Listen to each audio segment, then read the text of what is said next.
अवधूत चिंतन श्री गुरुदेव दत्त श्री स्वामी समर्थ महाराज की जय. तेव्हा बृहदारण्य उपनिषद चालू आहे आणि त्यातला चतुर्थ ब्राह्मण, चतुर्थ अध्याय पहिल्यांदा, आणि चतुर्थ अध्यायातला चतुर्थ ब्राह्मण आपण आता चिंतन चालू आहे. आणि त्याच्यामध्ये जो पाचवा मंत्र, आपण चार मंत्र पूर्ण, पाचवा मंत्र आपण मागच्या वेळेस घेतला थोडा, पण तो आज थोडासा पुन्हा एकदा त्याची पार्श्वभूमी आणि त्याचं पुनरावृत्ती थोडक्यात करू. पण तो मंत्र आधी पूर्ण घेऊ आणि मग सहावा मंत्र पूर्ण घेऊ. तेव्हा आज दोन मंत्र घ्यायचे, पाचवा आणि सहावा. तर पाचव्या मंत्राचा आपण मूळ संस्कृत श्लोक वाचलेला होता, त्याचा अर्थ वाचतो.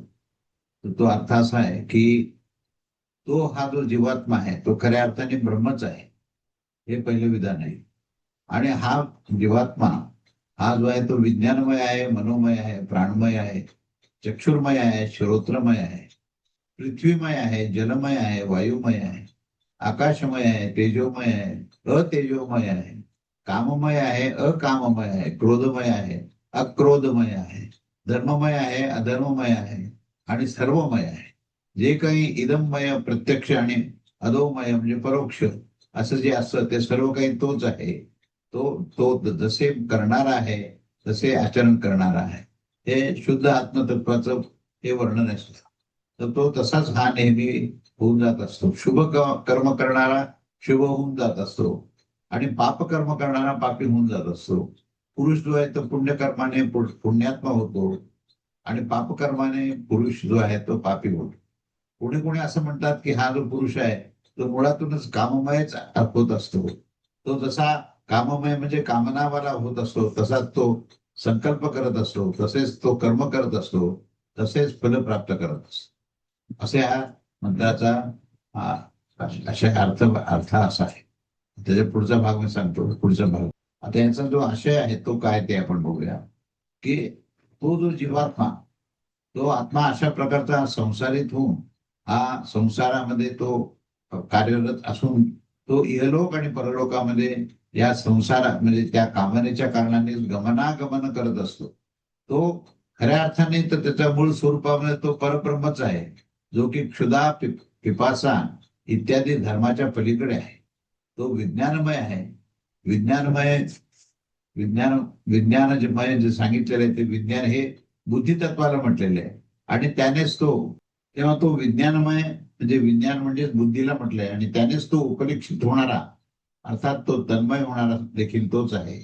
त्याच्या विषयामध्ये हा आत्मा कोण आहे, जो या प्राणामध्ये विज्ञानमय आहे. असं सांगितलं आहे की विज्ञानमय अर्थात विज्ञान प्राय, कारण की त्या ध्यायातीत लीलायतीव असं त्याचा उल्लेख केला आहे आणि इत्यादी वाक्याने ह्याचे हे विज्ञान धर्मत्व प्रतीत होत असतं. याच प्रकारे तो जो आहे तो मनोमय असतो. मनाच्या सन्निधाच्या कारणाने तो मनमय होतो आणि तो प्राणमय देखील आहे. प्राण तो 5 वृत्तीवर असतो. प्राण, अपान, व्यान, उदान, समान अशा प्रकारच्या या 5 वृत्ती असणारे पंचप्राण आहेत.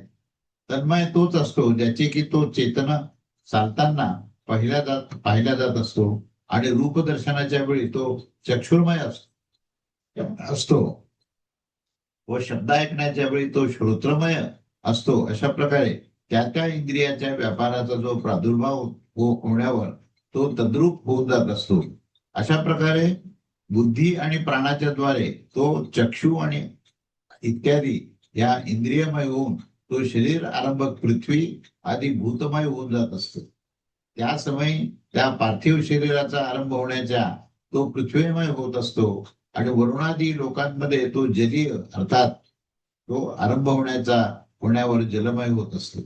परंतु वायुमय देखील तो होत असतो आणि आकाश शरीराचा तो आरंभ करत असतो आणि त्याच्यात तो आरंभ होण्यावरच आकाशमय होऊन जात असतो. अशा प्रकारे हे जे देव शरीर आहे ते तेजस आहे, याचा हा आरंभ होऊन तो तद्रूप अर्थात तेजोमय होऊन जात असतो. त्याच्यापेक्षा भिन्न हा पशु आहे. पशु आदीचे जे शरीर आहे ते शरीर कसं आहे तर ते नारकीय जीवाच्या तशा आणि प्रेतादीच्या शरीरात अतेजोमय लक्षणे असतात. त्यांच्या अपेक्षेने श्रुती अशी सांगते आहे की अतेजोमय हा अशा प्रकारे आत्मा देहेंद्रिय संघातमय होऊन जात असतो. अन्य प्राप्तव्य वस्तू पाहताना हे मी प्राप्त करून घेतले आहे आणि ते मला प्राप्त करायचे आहे अशा प्रकारे विपरीत ज्ञानयुक्त होऊन याची काममय स्थिती असते. आणि त्या कामनेमध्ये दोष पाहिल्यावर जेव्हा तत्संबंधी अभिलाषा निवृत्त होऊन जात असते तेव्हा मात्र चित्त प्रसन्न निष्क निष्क निष्कल्मश म्हणजे निष्पाप अशा अर्थाने व शांत होऊन जात असते आणि या कारणाने तन्मय अर्थात आकाशमय होऊन जात असते.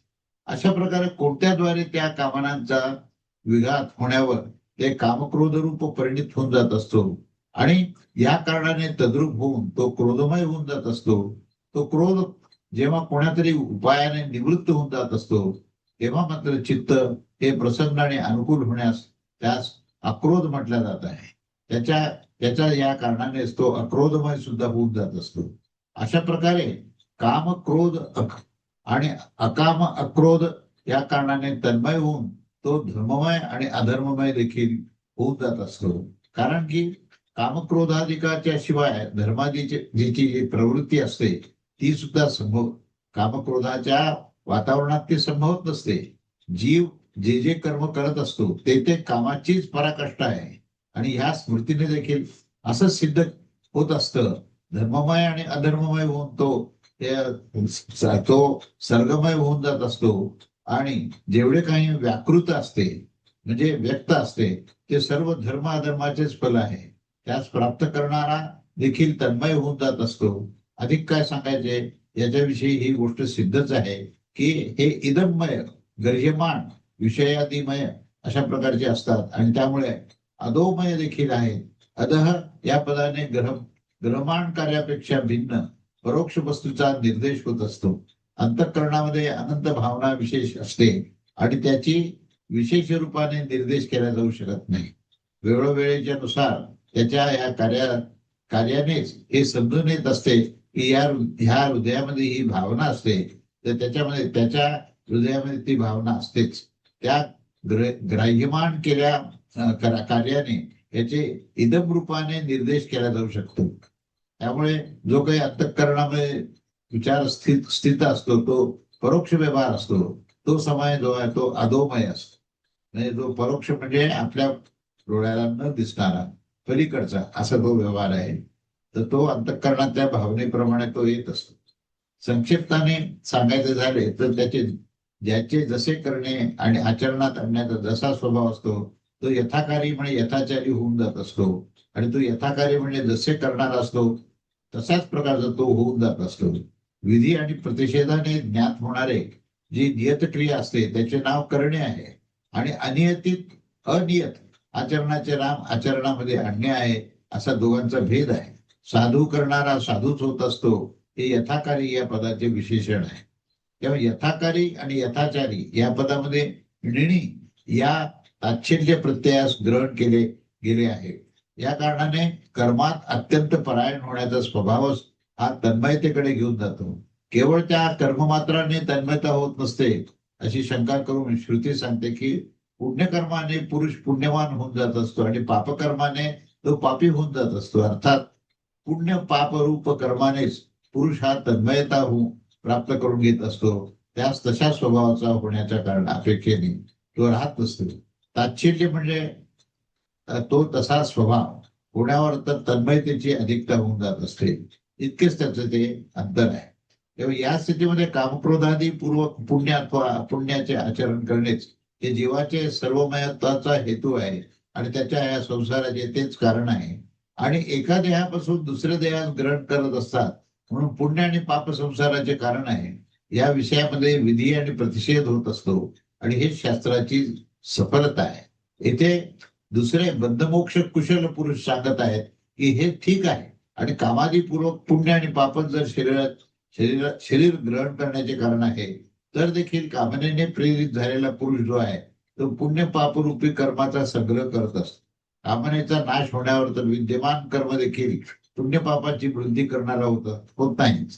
कारण एकदा ती कामना संपली की त्यानंतर जी स्थिती आहे ती कुठल्याही प्रकारच्या पुण्य पापाची वृत्ती होणारी नसते आणि कामना रहित होण्यावर संग्रह केलेले पुण्य पाप कर्म देखील फलाचे आरंभ होऊ शकत नसतात.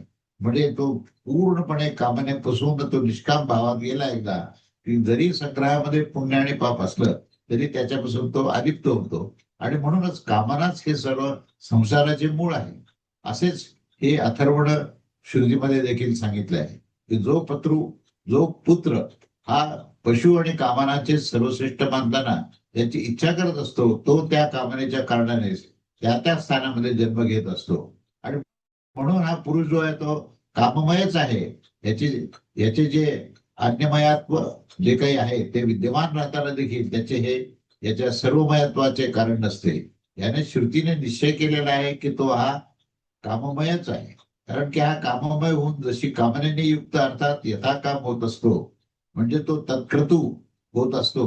थोडीशी अभिलाषा मात्राने अभिव्यक्त झालेली ती कामना ज्या विषयामध्ये होत असते ती त्यापासून क्षतिग्रस्त होत नाही. स्फुट होण्यावर क्षतिग्रस्त न होता ती स्फुट होण्यावर कृतरूप होऊन जात असते. क्रतू ही अध्यवासाय अर्थात निश्चयास म्हणत असतात. त्याच्या मागे क्रियेची प्रवृत्ती होत असते. हा यत्क्रतू होत आहे. म्हणजे तो कामनेचे कार्यरूप ज्या प्रकारचे क्रतूने हा युक्त होत असतो तेच तो कर्म करत असतो. या ज्या विषयामध्ये घेऊन क्रतू होत असतो त्याचे फल सिद्ध करण्यासाठी जे योग्य कर्म होत असते त्याच करत असतो. आणि जसे कर्म करत असतो तेच त्याला अभिसंपन्न होत असते. त्याचेच फल प्राप्त होत असते. म्हणून याचे सर्वमयत्व आणि संसारित्वाचं जे मूळ कारण आहे ते मूळ कारण हे कामनाच आहे. हा शेवटी सिद्धांत मांडलाय. म्हणजे याचा अर्थ असा आहे की मनुष्याचा जन्म मृत्यूचं जे चक्र आहे ते केवळ कामनेनेच होतं. जेव्हा तो निष्काम आणि अनासक्त होतो तेव्हा त्याला जन्माचं प्रयोजन राहत नाही. आणि तो संसारामध्ये जे काही व्यस्त असतो संसाराच्या चिंतेमध्ये तो व्यस्त असतो. त्याचं जर मूळ कारण काय आहे हे जर हुडकून काढलं तर तो कामनेने युक्त असतो. आणि कामनाच हे संसाराचं कारण आहे. ज्या ज्या दिवशी आणि ज्या क्षणी तो पूर्णपणे निष्काम झाला त्या क्षणी समजायचं की तिथे त्याला कुठल्याही प्रकारचा संसाराचा संबंध राहिला नाही. तो कर्तव्य करेल. तो संसारामध्ये कर्तव्य करणार नाही असा भाग नाही. पण कर्तव्य करताना केवळ कर्तव्य भाव असेल. त्याच्यामध्ये कर्तृत्व भाव नसेल. त्यामध्ये कुठलाही आत्ममत्व नसणार. त्यामुळे तो संसारामध्ये देहस्थितीमध्ये असताना सुद्धा तो आत्मस्थितीमध्ये जाऊ शकतो आणि तो जीवभावाचा त्याग करू शकतो. हे याचं वैशिष्ट्य आहे. म्हणून याचं सगळ्याचं मूळ काय असेल तर कामना आहे. तेव्हा आपण सर्वांनी आपलं स्वतःचं आत्मसंशोधन करावं आणि त्यामुळे आत्मपरीक्षणामध्ये तुम्हाला आढळून येईल की आपली कुठली तरी कामना जी आहे ना ती आपल्याला कार्य करण्याकरता प्रवृत्त करते. आणि जे कर्म आहे ते काम्यकर्मच म्हटलं जातं. त्यामुळे काम्यकर्माने केलेले कर्म जे आहे ते संसाराला कारणीभूत आहे. आणि काम्यकर्मानेच मनुष्य जन्ममृत्यूच्या चक्रामध्ये फिरत असतो. हा याच्यातला सिद्धांत आपण सगळ्यांनी तो घेतला पाहिजे. आणि त्यानंतर ह्या कामनेच्या अनुसार शुभ आणि अशुभ गती काय आहे आणि निष्काम झाल्यानंतर ब्रह्मज्ञानाचे मोक्षाचे निरूपण कसे आहे याच्यावर आता आपण पुढचा हा मंत्र पाहूया. तोही तितकाच छान मंत्र आहे. त्यामुळे शुभ आणि अशुभ गती ही कामनेमुळे मिळते आणि निष्काम झाल्यानंतर ब्रह्मज्ञानाने तो मोक्ष प्राप्ती करून देतो. त्या संदर्भातलं हे विवेचन आहे, निरूपण आहे. तेव्हा मंत्र क्रमांक 6 चौथा अध्याय, चौथा ब्राह्मण आणि 6वा मंत्र. तो मंत्र असा आहे की तदेश श्लोको भवती तदेव सक्तः सहकर्मणेति लिंगमनो यत्र निषक्तमस्य प्राप्यांतं कर्मणास्तस्य यत्किंचेह करोत्ययम् तस्मान् लोकात् पुनरै तस्मै लोकाय कर्मण इतिनु कामयमानो यथा कामयमानो यो कामो निष्काम आप्तकामो न तस्य प्राणा उत्क्रामन्ति ब्रह्मैव तत्सन् ब्रह्माप्येति. असा हा मंत्र आहे.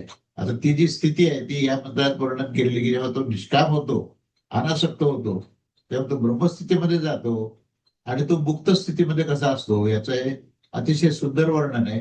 म्हणजे आता आपल्या जीवनामध्ये काय आपल्याला ध्येय साधायचंय हे या मंत्रामध्ये दिलेलं आहे की आपलं गंतव्य स्थान काय, आपल्याला काय प्राप्त करायचंय आणि आपण आजची स्थिती आपली काय आहे आजच्या स्थितीमुळे आपल्याला प्राप्त झालेल्या गोष्टी अवतीभोवती काय आणि इथून आपल्याला पुढे काय प्राप्त करायचं, असं हे महत्वाचा हा 6वा श्लोक आहे.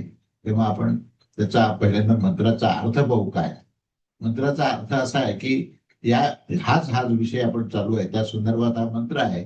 त्याचे लिंग म्हणजे एसेन्स, लिंग या शब्दाचा अर्थ येतं काय, त्याचा जो अर्थ आहे त्याचं तात्पर्य काय आहे. तर त्याचं लिंग जे आहे ते कुठे आहे, तर मन ज्याच्यामध्ये अत्यंत आसक्त आहे ते त्या संदर्भात हे विषय आहे. त्याच्या या फलास हा साभिलाष होऊन कर्माच्या सहित प्राप्त करत असतो. आणि ह्या लोकांमध्ये हा जे काही करत असतो त्या कर्माचे फल सुद्धा तो प्राप्त करून घेत असतो.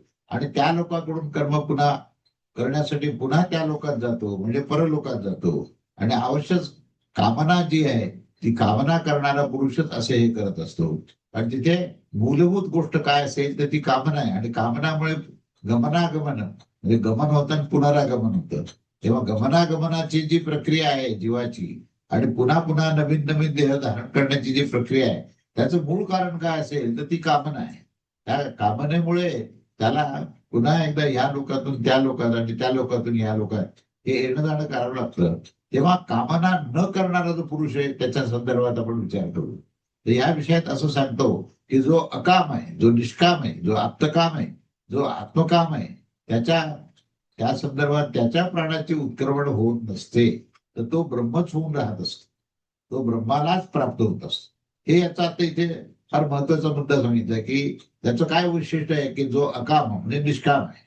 म्हणजे तो निष्काम असलेला माणूस आप्तकाम, म्हणजे आप्त हा शब्द परमेश्वराच्या संदर्भात, परमेश्वर प्राप्त करण्याची ज्याची वृत्ती झालेली आहे तो आप्तकाम आहे. आणि तो आत्मकाम सुद्धा त्याला म्हटलेलं आहे. आत्मकाम म्हणजे आत्मतत्वाशी एकरूपता होण्याची उत्कट इच्छा म्हणजे आत्मकाम आहे. तेव्हा या आत्मकामामध्ये तो जो आहे तो त्याच्याशी एकरूप झालेला असतो. आणि मग अशा माणसाचं प्राणाचं उत्क्रमण होणं आणि न होणं याच्यात काही फरक नाहीये. तर तो जिवंत असतानाच तो ब्रह्मस्वरूप असतो. तो इतर लोकांना तो काम करताना दिसतो, व्यवहार करताना दिसतो, बोलताना दिसतो, पण तो कोणत्याही ठिकाणी आसक्ती नसते त्याची, कोणत्याही ठिकाणी त्याची कामना गुंतलेली नसते.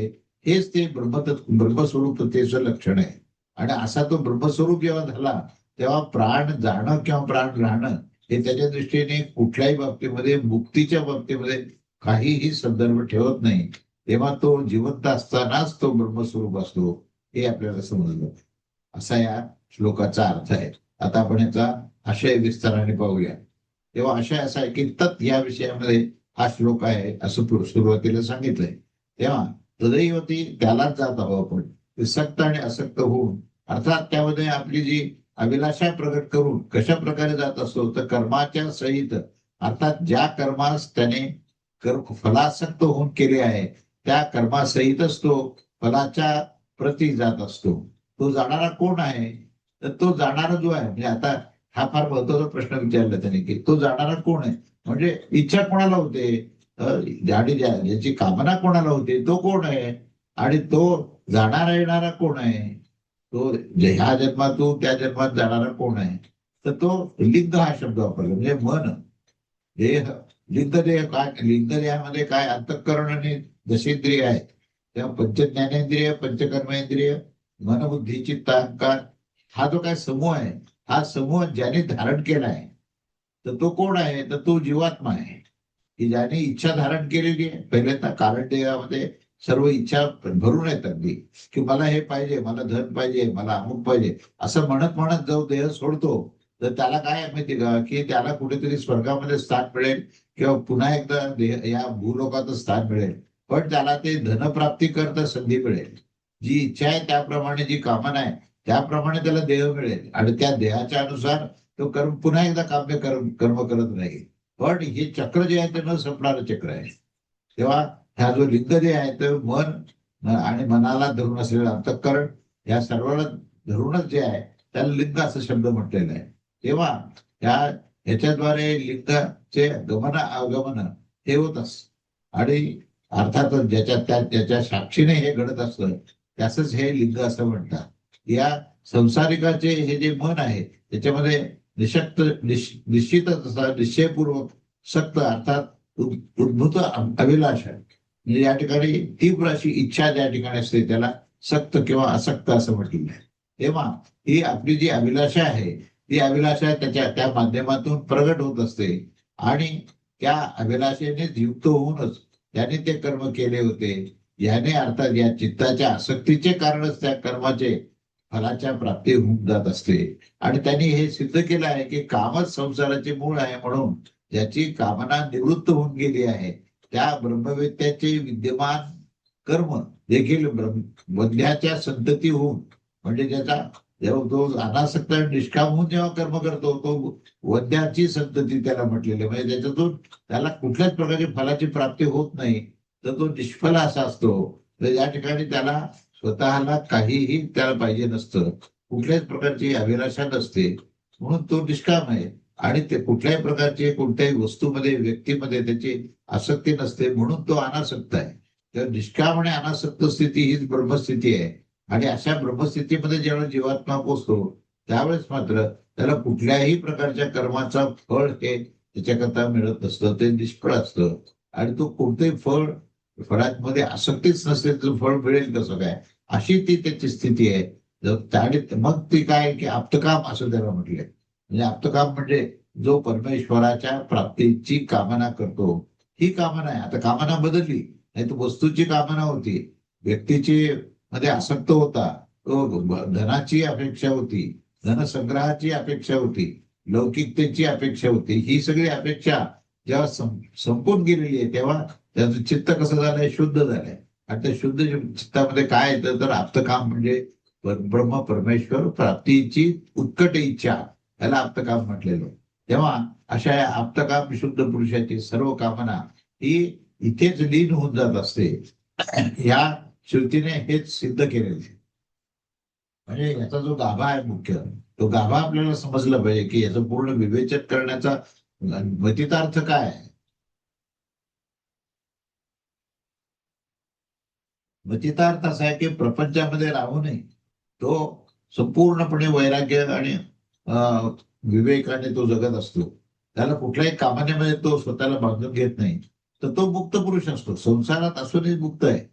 असताना तो काय आपल्या शरीराची जी प्रकृती आहे, ती शरीर तीन देहाच्या रूपाने असलेली जी प्रकृती आहे ती ब्रह्मांडाच्या तीन देहाशी तो समन्वय करतो. त्या ठिकाणी ते समर्पित करतो आणि स्वतः मात्र मुक्त होऊन तो परमेश्वराची कामना करतो, म्हणून तो आप्तकाम होतो. म्हणून या ठिकाणी जो जो मनुष्य आहे त्याचा जीवभाव शून्यवत होतो आणि जीवभावातून तो आत्मभावात जातो. हीच त्याची स्थिती आहे. त्यामुळे त्याच्या सर्व कामना या इथेच याच प्रकृतीमध्ये लीन होऊन जातात असे ही श्रुती सांगते.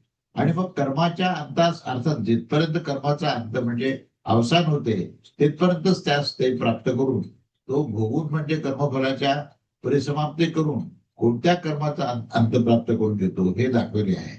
या लोकांमध्ये जे काही कर्म तो करत असतो त्याचे अर्थात त्या कर्माचे फल जे आहे ते भोगून त्याचा अंत प्राप्त करून घेत असतो.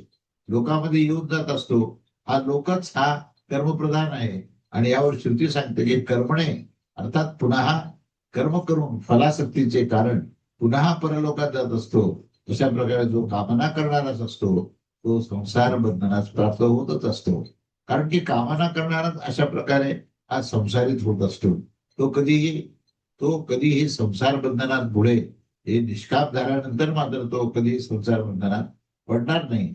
फलासक्तीची गती तर दाखवून दिलेलीच आहे की जो निष्काम आहे त्याला काम्यकर्म हे संभवतच नाही. आणि त्यामुळे कामना न करणारा जो पुरुष आहे तो मुक्तच होऊन जात असतो.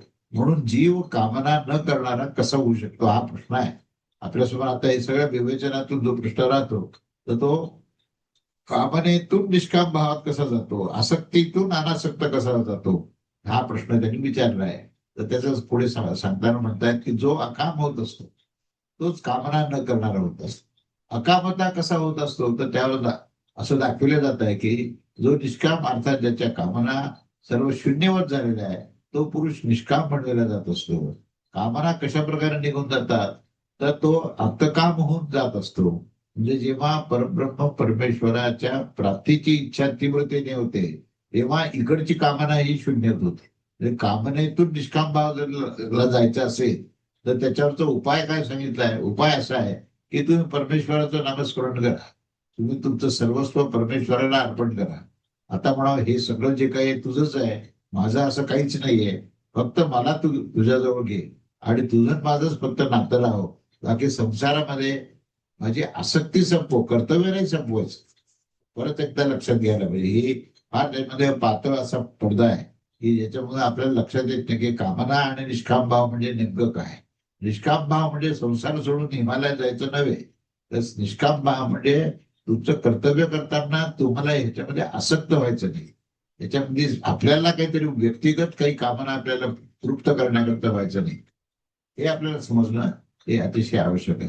म्हणून हा जो संदेश आहे आणि हे कसं करायचं ह्याच्यावर उपाय सांगताना काय म्हणतात की तुम्ही परमेश्वराची म्हणजे आप्तकाम झाल्यानंतर तुम्हाला या सगळ्या सांसारिक कामना ह्या शून्यवत होतील, असे या ठिकाणी म्हटलेलं आहे. तेव्हा आप्तकाम होऊन जो जात असतो, अर्थात याचे सर्व कामना ह्या संपूर्णपणे तृप्त झालेल्या असतात, तो आप्तकाम होतो, त्याच कामना राहत नाही. कामनांची प्राप्ती कशी होते? तर आप्तकाम होण्याने त्याच्या कामनेचा विषय हा आत्माच असतो. कोणता तरी अन्न वस्तू पदार्थ होत नसतो, त्यावेळेसच तो हे कामना आणि विषय जे आहेत ते पूर्ण संपलेले असतात. आत्माच अंतर्बाह्य रहित पूर्ण प्रज्ञानघन आणि एकरस असतो. आत्म्यापेक्षा भिन्न कामनांचे योग्य आणि अन्य हे कुठल्याही प्रकारचं स्थान नाही. तो न वर आहे, न खाली आहे, न इकडे आहे, न तिकडे आहे. अर्थात तो ज्याच्यासाठी सर्व काही आत्माच होऊन गेलेला आहे, त्याला स्थानविशेषत्व असं राहणार नाही. तर तो सर्वदेशीय होईल, एकदेशीय राहणार नाही. तो तर सर्वदेशीय होईल. त्यामुळे त्याची आसक्ती आणि कामना हे कुठल्या स्थानावर राहणार नाही. तो कोणाच्या तरी द्वारे पाहिला जाईल, ऐकेल, मनन करेल अथवा जाणेल, अशा प्रकारे जाणणारा कोणाची कामना करेल? जो पदार्थ अन्य रूपाने जाणला जातो तोच कामनेच्यासाठी योग्य असतो. आणि याला अन्य असं काहीच नसतं. तर जी अनन्य स्थिती असते, तेव्हा अनन्य स्थितीमध्ये कामना शून्य स्थिती आहे, निष्काम भाव आहे.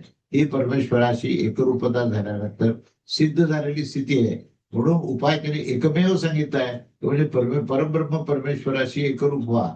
आपोआपच तुम्ही कामनेपासून मुक्त व्हा. कामनेपासून मुक्त होण्याकरता वेगळा प्रयत्न करण्याची ही काहीच गरज नाही. आणि हा अन्य पदार्थ म्हणजे अप्तकाम ह्या ब्रह्मविद्येच्या दृष्टीमध्ये नसतोच. अन्य पदार्थच नाही त्याला, कारण तो सर्वत्र आहे. तो जेव्हा सर्वत्र आणि सर्वव्याप्त आहे तेव्हा त्याच्यापेक्षा भिन्न असं काहीच नसेल, तर तो त्याच्याकरता अन्य पदार्थ असा काय असू शकतो? म्हणून जो कोणी आप्तकाम होण्याच्या कारणाने तो निष्काम अकाम कामना न करणारा देखील असतो. या कारणाने मुक्त होऊन जात असतो. याच्यासाठी सर्व काही आत्माच होऊन जात असतो. त्याच्यासाठी कामनाच्या योग्य कोणताही अनात्मा त्याच्याकरता नसतो. अनात्मा म्हणजे जे प्राकृतिक पदार्थ आहेत त्याला अनात्मा म्हटलेले आहे. तर ह्याचा त्या अनात्म्यामध्ये कुठल्याही प्रकारचा रस नसतो, आसक्ती नसते, कामना नसते. तेव्हा कोणीतरी दुसऱ्या कामनाचे योग्य अनात्मा देखील राहील आणि सर्व काही आत्माच होऊन जाईल असे कथन केले तर ते विपरीतच होईल. कारण अनात्मा राहतच नसेल तर आत्मा आणि अनात्मा ह्याच्या तुलनेचा विषय राहत नाही. आणि म्हणून सर्वात्मदर्शीसाठी कामनांचे योग्य वस्तूचा हा अभावच होऊन जाण्याच्या कारणाने कर्म हे संभवत नाही. आता जेव्हा कर्म हा शब्द वापरला तेव्हा काम्यकर्म हेच अध्यारूत आहे. जेव्हा कर्तव्य हा शब्द वापरला तेव्हा कर्म या ठिकाणी काम्यकर्म म्हणून राहत नाही, तर ते अकर्म होतं. म्हणजे त्या शब्दाची योजना सुद्धा भगवद्गीतेमध्ये कर्म अकर्म असे दोन शब्द वापरलेत. अकर्म म्हणजे क्रिया करत असताना त्यामध्ये आसक्ती नाही, क्रिया करत असताना कुठल्याही फलाची अपेक्षा नाहीये, तेव्हा ते अकर्म झालं.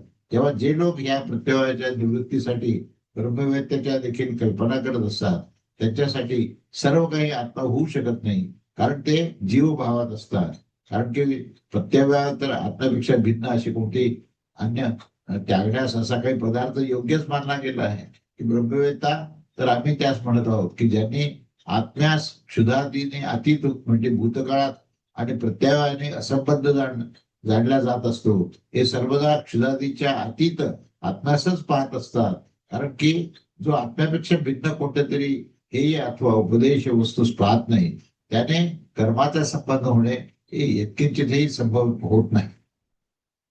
जो ब्रह्मवेत्ता नसतो त्याच्या या प्रत्ययाच्या निवृत्तीसाठी कर्माची आवश्यकता ही असतेच. या कारणाने यामध्ये जे काही कुठल्याही परस्परात विरोध असण्याचं कारण नाही. म्हणून कामनेचा अभाव होण्याच्या कारणाने कामना न करणारा पुरुष हा पुन्हा जन्म घेतच नसतो. तर तो कसा असतो, तर तो मुक्त होऊन जात असतो. अशा प्रकारे कामना न करणाऱ्या त्या पुरुषाच्या कर्माचा अभाव होऊन जाण्याच्या कारणाने गमनाचे कोणतेही कारण न राहिल्याने त्याचे वाघ इत्यादी प्राण जे आहे ते उत्क्रमणच होत नाही. कारण देहाच्या वरच्या दिशेने ते जातच नाही. आणि आत्मकामाच्या कारणाने आत्मकाम झालेला तो विद्वान येथेच ब्रह्मीभूत होऊन जात असतो. हे सर्वात महत्वाचं वाक्य आहे की त्याला वर किंवा खाली जायची गरज नाही. पुण्याने तो ऊर्ध्वगतीने जातो आणि पापाने तो अधोगतीने जातो. तर त्याला ऊर्ध्व दिशा नाही, अधर दिशा नाहीये. तर जिथे तो आहे तिथेच तो मुक्त आहे, तिथेच ब्रह्मीभूत झालेला आहे. असा तो अशी ती स्थिती आहे. बाकी त्याचे जे काही देह असतील ते पंचमहाभूतात विलीन होतील. ते त्याला कळणारही नाही आणि त्याला कुठली आसक्ती नसल्यामुळे त्याचा कुठलाही संबंधही त्याचा राहणार नाही. अशी ही म्हणजे ब्रह्मस्थिती आहे. त्याला वेगळा संन्यास घ्यायची गरज नाही. तो ग्रस्ताश्रमात जरी असला तरी तो ब्रह्मीभूत होतो, ब्रह्मलीन होतो. हे समजणं खूप महत्वाचं आहे. तेव्हा तो हा निश्चयच त्याचा आत्मकाम आत्मकाम आणि कामरूप असतो. अशा प्रकारे या दृष्टांत रूपाने त्या ब्रह्मतत्वाचे स्वरूप दाखविले गेले आहे. आता कामायना इत्यादी वाक्याने इथे दाष्टांतिक भूत अर्थात म्हणजे उपसंहार त्याचा केला गेला आहे. तो अशा प्रकारे की साधक कशा प्रकारे मुक्त असतो, तर सांगितलं जात आहे की तो सुषुप्त अवस्थेमध्ये स्थित असलेल्या या निर्विशेष अद्वैत अलुक चिद्रूप ज्योतिस्वरूप आत्म्यास पाहत असते. त्या कामना न करणाऱ्या पुरुषाचे कर्माचा अभाव होऊन जाण्याच्या कारणाने गमनाचे काही कारण न राहिल्याने त्याचे वाक इत्यादी जे प्राण आहेत ते प्राण उत्क्रमण करत नसतात. परंतु जो विद्वान येथे ब्रह्मरूप होऊन जातो, तर देहावसानासारखं तो दिसून येत जरी असला तरी परंतु तो ब्रह्म राहून ब्रह्मासच प्राप्त झालेला असतो. कारण की त्याच्या त्या अब्रह्मत्वाच्या परिच्छेदाचे हेतुभूत कामनाच तिथे राहत नाही. आणि या कारणाने तो हेच ब्रह्म आहे आणि हे ब्रह्मच राहून तो ब्रह्मालाच प्राप्त करून घेत असतो. आणि शरीर पाताच्या नंतर नाही तर शरीर असतानाच तो प्राप्त करतो. असा अतिशय महत्वाचा ही स्थिती त्याची वर्णन केलेली आहे. ही ब्रह्मस्थिती कशी असते, त्याचा देहाचा यत्किंचितही संबंध नाही. कुठल्याही प्रकारे देहाची आसक्ती नाही. त्या ठिकाणी कोणताही देहभाव नाहीये. त्या ठिकाणी कोणत्याही प्रकारचं अहममत्व नाहीये. मी आहे अशी भावना संपलेली आहे. फक्त एकमेव अद्वितीय परब्रह्म परमात्मा आहे आणि त्याच्याशी जर मी एकरूप झालो तर माझा मी नावाची जी वस्तू आहे ती राहणारच नाही. अशा प्रकारची ही दिव्य स्थितीचं इथे वर्णन केलेलं आहे. तेव्हा मृत्यू पावलेल्या त्या विद्वानास भावांतराची प्राप्ती होतच नसते. अर्थात त्याच्या त्या जीवितावस्थेचा भिन्न भाव त्याचा राहतच नाही. म्हणजेच त्या ठिकाणी त्याचा जीवभाव संपतो. देहांतराचा संयोग न होण्यानेच तो ब्रह्माला प्राप्त होत असतो असं सांगितलं जात आहे. जरी मोक्ष काही भावांतरात प्राप्ती मानली जाईल तर ती संपूर्ण उपनिषदचं विवक्षित जे आत्मैक्य रूप सिद्धांत आहे तो बाधित होऊन जाईल. म्हणून त्या ठिकाणी मोक्ष प्राप्ती करता आपल्याला देहाचा त्याग करावा लागतो असं म्हणणं सुद्धा चुकीचं आहे. तर मोक्ष जे आहे ही पूर्णपणे स्थिती आहे. त्यामध्ये देहाचा संबंध यत्किंचितही नाही. देहाचा संबंध विच्छेद झाल्याशिवाय मोक्षच नाहीये. आणि संबंध विच्छेद झाल्यानंतर तो देह ही कल्पनाच राहते करतो. त्यामुळे हे मोक्ष म्हणजे काय हे सुद्धा या निमित्ताने आपल्याला कळणं आवश्यक आहे. तेव्हा तो कर्मनिमित्त होऊन किंवा ज्ञाननिमित्त होऊन जाणार नाही आणि त्याच्यावर बोलणेही हे इष्ट नाही. कारण की याने मोक्षाची अनित्यता देखील प्राप्त होत असते. कर्मानेच निष्पन्न होणारा जो पदार्थ आहे तो नित्यच मानला गेला पाहिजे. आणि जे की ब्राह्मणाची नित्य महिमा आहे त्या वर्णाने सिद्ध होत असतं. आणि याच्याशिवाय स्वाभाविक अकृत्रिम स्वरूपाच्या शिवाय अन्य कोणताही पदार्थ जो आहे तो नित्यच आहे अशी कल्पना केली जाऊ शकत नाही. कारण नित्य जो आहे तो एकमेव अद्वितीय आत्मतत्वच आहे. शेष जे काही आहे ते केवळ कल्पना आहे. आणि ती कल्पनेतून निघालेली सगळी विश्वाची संकल्पनेमध्ये आपण अपरभाव ठेवतो आणि म्हणून तिथे तो जीवभाव निर्माण होतो. म्हणून आता आपण जसं एकेका वस्तूचा आपण जेव्हा धर्माचा विचार करतो, लक्षणाचा विचार करतो, तर त्या लक्षणाला सुद्धा त्याचा कल्पनेचा संबंध कसा असतो हे आपल्याला समजणं अत्यंत आवश्यक. म्हणून आता हीच गोष्ट थोडी पुढच्या रविवारी आपण अजून विस्ताराने पाहूया. आणि मग हा जो मंत्र आहे, हा मंत्र 6वा मंत्र आपण पुढच्या रविवारी पूर्ण करूया आणि त्याचं पुढे त्याचा चिंतन चालू ठेवूया. अवधूत चिंतन श्री गुरुदेव दत्त. श्री स्वामी समर्थ महाराज की जय.